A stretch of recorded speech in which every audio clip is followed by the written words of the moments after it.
Hey guys, I'm Kunal Khandekar.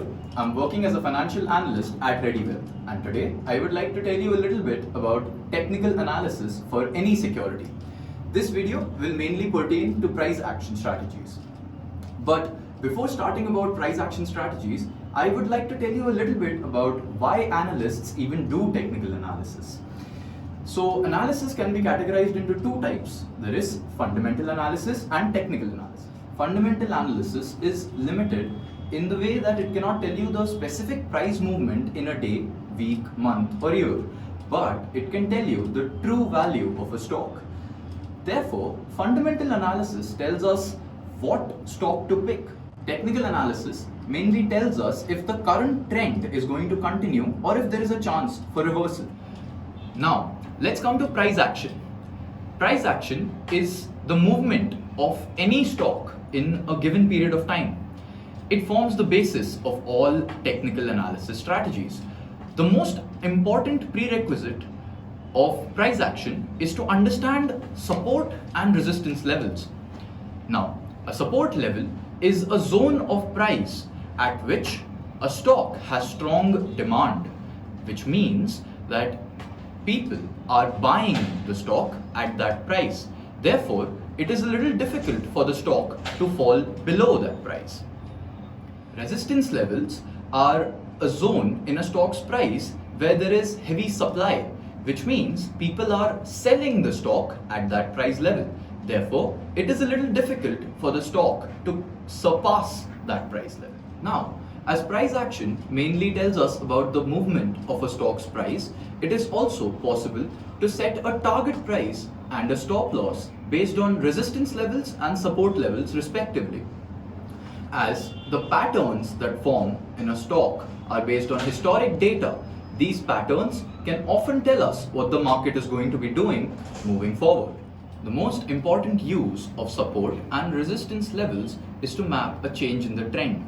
Support and resistance levels limit the market's movements. Support levels are the price at which a downtrend has been historically pausing, and resistance levels are the price at which an uptrend has been historically pausing.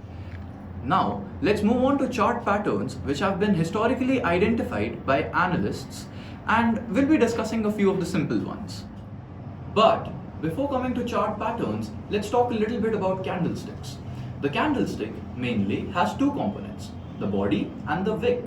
The wick, or the shadow of a candle, tells us the highs and lows of that time frame, whereas the body tells us the price at which it opened at and closed at.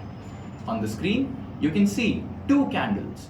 A green candle indicates that it closed at a positive price, and a red candle indicates that it closed at a negative price. For example, if yesterday's closing price was 100 and today's closing price was 110, then it forms a green candle as the price closed in the positive. Whereas if yesterday's closing price was 100 and today's closing price is 90, that means that the price has fallen and therefore it will be a red candle. First, we'll be talking about the engulfing patterns. On your screen, you'll be able to see two candlesticks. Notice that one of the candlesticks is bigger than the other. Whichever one is bigger will be the trend leader in the upcoming time frame. If the green or the bullish candle is bigger than its previous red candle, then the security will now follow an uptrend.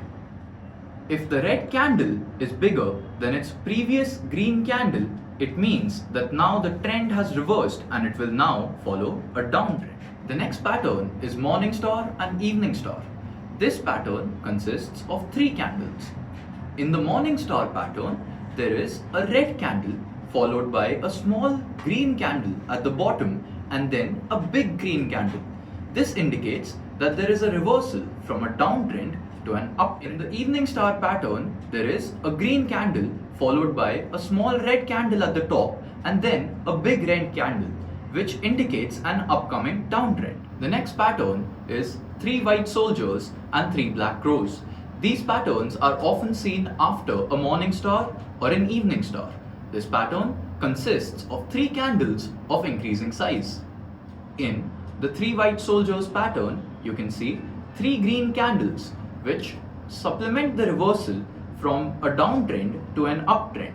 Notice that these three candles are of increasing size. Whereas in the three black crows pattern, you can see three red candles of increasing size which supplements the reversal in the trend from an uptrend to a downtrend.